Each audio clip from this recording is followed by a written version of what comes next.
CID ಕಚೇರಿಯಲ್ಲಿ ರೇವಣ್ಣ ಅವರನ್ನ ಪ್ರಾಥಮಿಕ ವಿಚಾರಣೆಯನ್ನ ನಡೆಸ್ತಾ ಇದ್ದಾರೆ ಅಂತಕ್ಕಂಥ ಮಾಹಿತಿ ಬರ್ತಾ ಇದೆ. ಎಸ್ಐಟಿ ಕಚೇರಿಯಲ್ಲಿ ರೇವಣ್ಣ ಅವರ ವಿಚಾರಣೆ.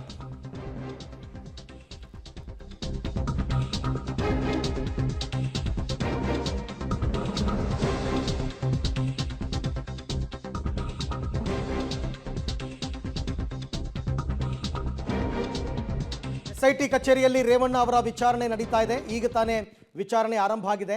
ಇದು ಯಾವುದು ಅಂತಂದರೆ, ಮೊದಲನೇದಾಗಿ KR ನಗರ ಕಿಡ್ನ್ಯಾಪ್ ಪ್ರಕರಣ ಏನಿತ್ತು, ಆ ಪ್ರಕರಣಕ್ಕೆ ಸಂಬಂಧಪಟ್ಟ ಕೆಲವೊಂದು ಪ್ರಶ್ನೆಗಳನ್ನು ಕೇಳ್ತಾ ಇದ್ದಾರೆ.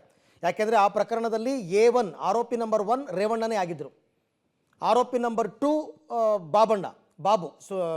ಸುರೇಶ್ ಬಾಬು ಅವ್ರನ್ನೀಗಾಗಲೇ ಅರೆಸ್ಟ್ ಮಾಡಿದ್ದಾರೆ. ಹಾಗಾಗಿ ಈಗ ಮೊದಲಿಗೆ ಅದು, ಬಟ್ ಅದೊಂದೇ ಮಾಡ್ತಾರೆ ಅಂತಲ್ಲ, ಇವರ ವಿರುದ್ಧ ದಾಖಲಾಗಿರುವ ಎಲ್ಲ ಕೇಸ್ಗಳನ್ನು ಪ್ರಶ್ನೆ ಮಾಡ್ತಾರೆ, ಎಲ್ಲ ಕೇಸ್ಗಳಿಗೂ ಪ್ರಶ್ನೆ ಮಾಡ್ತಾರೆ. ಅದು ಆ ನಂತರ, ಬಟ್ ಮೊದಲನೇದಾಗಿ ಈಗ ಅವರು ಅರೆಸ್ಟ್ ಆಗಿರೋದೇ ಈ ಕಿಡ್ನ್ಯಾಪ್ ಕೇಸಲ್ಲಿ. ಈ ಬಗ್ಗೆ ಮತ್ತಷ್ಟು ಮಾಹಿತಿ ನನ್ನ ಕೊಲೀಗ ಮುರಳೀಧರ್ ಅವರಿಂದ ಪಡಿತಾ ಹೋಗೋಣ. ಮುರಳಿ, ಸಾಮಾನ್ಯವಾಗಿ ಇಂಥ ಪ್ರಕರಣಗಳಲ್ಲಿ ಬಂಧನವಾದ ನಂತರ ಯಾವ ಕೇಸ್ನಲ್ಲಿ ಬಂಧನವಾಗಿರುತ್ತೆ ಅದರ ವಿಚಾರಣೆ ಮೊದಲು ನಡೆದು ಆನಂತರ ಬೇರೆ ಬೇರೆ ಕೇಸ್ಗಳದ್ದು ವಿಚಾರಣೆ ಮಾಡ್ತಾರೆ ಅಂತ ಅನ್ಸುತ್ತೆ ಅಲ್ವಾ? ಖಂಡಿತ ಅರವಿಂದ್, ಯಾಕಂದ್ರೆ ಪ್ರಮುಖವಾಗಿ ಅವರ ವಿರುದ್ಧ ಅಂದ್ರೆ ರೇವಣ್ಣ ಮತ್ತು ಪ್ರಜ್ವಲ್ ವಿರುದ್ಧ ಮೊದಲು ದಾಖಲಾಗಿದ್ದಂಥದ್ದು ಲೈಂಗಿಕ ದೌರ್ಜನ್ಯ ಪ್ರಕರಣ. ಲೈಂಗಿಕ ದೌರ್ಜನ್ಯ ಪ್ರಕರಣದಲ್ಲಿ ಎಲ್ಲ ಬೇಲಬಲ್ ಕೇಸ್ ಆಗಿತ್ತು. ಅದರಲ್ಲಿ ಯಾವುದೇ ರೀತಿಯ ತೊಂದರೆಗಳು ರೇವಣ್ಣ ಅವರಿಗೆ ಬಂಧನದ ತೊಂದರೆಗಳು ಇರಲಿಲ್ಲ. ಅವರು ಬಂಧನದಿಂದ ಬಚಾವಾಗೋ ಸಾಧ್ಯತೆಗಳೇ ತೀರಾ ಹೆಚ್ಚಾಗಿತ್ತು. ಅಂದ್ರೆ SIT ಅಧಿಕಾರಿಗಳು ಮೊದಲ ಬಾರಿಗೆ ನೋಟಿಸ್ ಕೊಟ್ಟ ಸಂದರ್ಭದಲ್ಲಿ ಅವರು ವಿಚಾರಣೆಗೆ ಹಾಜರಾಗಿದ್ರೆ ಇವತ್ತು ಇಷ್ಟು ದೊಡ್ಡ ಮಟ್ಟದ ಸಂಕಷ್ಟವನ್ನ ಎದುರಿಸುವಂತ ಅವಶ್ಯಕತೆಗಳು ಇರಲಿಲ್ಲ ಅಂತೇಳಿ ಗೊತ್ತಾಗ್ತಾ ಇರುವಂಥದ್ದು. ಯಾಕಂದ್ರೆ ಮೊದಲ ಲೈಂಗಿಕ ದೌರ್ಜನ್ಯ ಪ್ರಕರಣ ಆದಾಗ ರೇವಣ್ಣ ಅವ್ರಿಗೆ ಒಂದು ಭಯ ಕಾಡ್ತಾ ಇತ್ತು. 376 ಅಂದ್ರೆ ಅತ್ಯಾಚಾರ ಪ್ರಕರಣವನ್ನ ನನ್ನ ವಿರುದ್ಧ ದಾಖಲು ಮಾಡ್ತಾರೆ, ಆಗ ಬಂಧನಕ್ಕೆ ಒಳಪಡಿಸ್ತಾರೆ. ಅಂದ್ರೆ SIT ವಿಚಾರಣೆಗೆ ಬಂದ ಸಂದರ್ಭದಲ್ಲಿ ನನ್ನನ್ನು ಬಂಧನಕ್ಕೆ ಒಳಪಡಿಸ್ತಾರೆ. ಆ ಹಿನ್ನೆಲೆಯಲ್ಲಿ ನಾನು SIT ವಿಚಾರಣೆಗೆ ಹೋಗಬಾರ್ದು ಅಂತೇಳಿ ಒಂದು ತೀರ್ಮಾನವನ್ನ ಮಾಡ್ಕೊಳ್ತಾರೆ. ಅದೇ ರೀತಿಯಲ್ಲಿ ನಿರೀಕ್ಷಣಾ ಜಾಮೀನಿಗೆ, ಅಂದ್ರೆ ಮೊದಲು ದಾಖಲಾಗಿದ್ದಂತ ಪ್ರಕರಣ ಏನಿತ್ತು, ಪ್ರಕರಣಕ್ಕೆ ನಿರೀಕ್ಷಣಾ ಜಾಮೀನಿಗೆ ಅರ್ಜಿಯನ್ನು ಸಲ್ಲಿಕೆ ಮಾಡ್ತಾರೆ. ಅದು ಕೋರ್ಟ್ ನಲ್ಲಿ ಒಂದು ಇತ್ಯರ್ಥ ಆಗೋ ಒಂದು ಪ್ರಯತ್ನ ಆಗುತ್ತೆ, ಇತ್ಯರ್ಥ ಕೂಡ ಆಗುತ್ತೆ. ಆ ಸಂದರ್ಭದಲ್ಲಿ ನಿರೀಕ್ಷಣಾ ಜಾಮೀನಿನ ಅರ್ಜಿಯನ್ನ ವಾಪಸ್ಸನ್ನು ಪಡ್ಕೊಳ್ಳುವಂತ ಪ್ರಯತ್ನ ಆಗುತ್ತೆ, ವಾಪಸ್ಸನ್ನ ಪಡ್ಕೊಳ್ತಾರೆ. ಆದ್ರೆ ಎರಡನೇ ಪ್ರಕರಣ ಏನಿತ್ತು, ಅದು ಗಂಭೀರ ಸ್ವರೂಪದ ಪ್ರಕರಣ, ಕಿಡ್ನಾಪ್ ಪ್ರಕರಣ.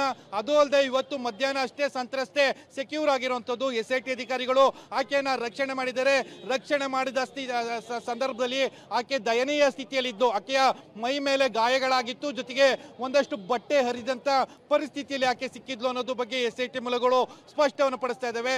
ಆ ಹಿನ್ನೆಲೆಯಲ್ಲಿ ಕಿಡ್ನಾಪ್ ಮಾಡಿದಂತ ಪ್ರಕರಣಕ್ಕೆ ನಿರೀಕ್ಷಣಾ ಜಾಮೀನು ಯಾವಾಗ ಸಿಕ್ಲಿಲ್ಲ, ತಕ್ಷಣವೇ ರೇವಣ್ಣ ಅವ್ರನ್ನ ಬಂಧನಕ್ಕೆ ಒಳಪಡಿಸೋ ಕೆಲಸವನ್ನ SIT ಅಧಿಕಾರಿಗಳು ಮಾಡಿರುವಂತದ್ದು.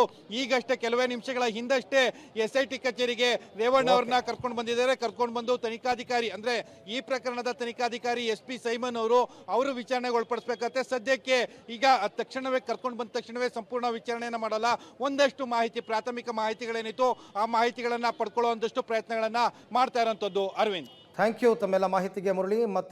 ಮತ್ತೊಬ್ಬ ಸಹೋದ್ಯೋಗಿ ಶ್ರೀನಿವಾಸ್ ಕೂಡ ಜಾಯ್ನ್ ಆಗಿದ್ದಾರೆ. ಶ್ರೀನಿವಾಸ್, ತಾವೀಗ ಎಲ್ಲಿದ್ದೀರಾ? ಅಲ್ಲಿ ಏನಿದೆ ಅಪ್ಡೇಟ್ಸ್ ಇವಾಗ? ಅರವಿಂದ್, ನಾನು ಕೂಡ CID ಕಚೇರಿಯ ಬಳಿ ಇದ್ದೇನೆ. ಈಗಾಗಲೇ ರೇವಣ್ಣ ಅವರು ಒಳಗಡೆ ಹೋಗಿದ್ದಾರೆ. ಅವರ ತನಿಖೆ ನಡೀತಾ ಇದೆ. ಒಂದು ಕ್ವಿಕ್ ಆಗಿ ಇವತ್ತಿನ ಸಂಜೆ ಬೆಳವಣಿಗೆಗಳು ಹೇಳ್ಬಿಡ್ತೇನೆ.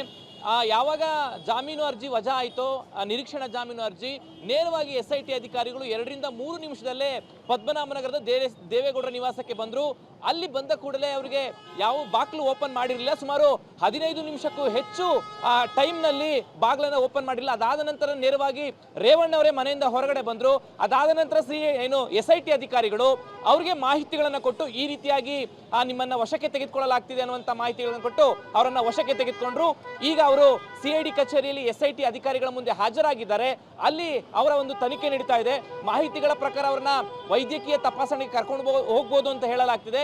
ತತ್ಕ್ಷಣಕ್ಕೆ ರೇವಣ್ಣ ಅವರನ್ನ ತನಿಖೆಗೆ ಒಳಪಡಿಸಲಾಗಿದೆ. Arvind, okay, thank you Srinivas ತಮ್ಮ ಎಲ್ಲ ಮಾಹಿತಿಗೆ. ತನಿಖೆ, ವಿಚಾರಣೆ, ಪ್ರಾಥಮಿಕ ವಿಚಾರಣೆಗಳೆಲ್ಲವೂ ಕೂಡ ನಡೀತಾ ಇರುತ್ತೆ. ಅದರ ಪಾಡಿಗೆ ಅದು ಆಗುತ್ತೆ ಮುಂದೆ.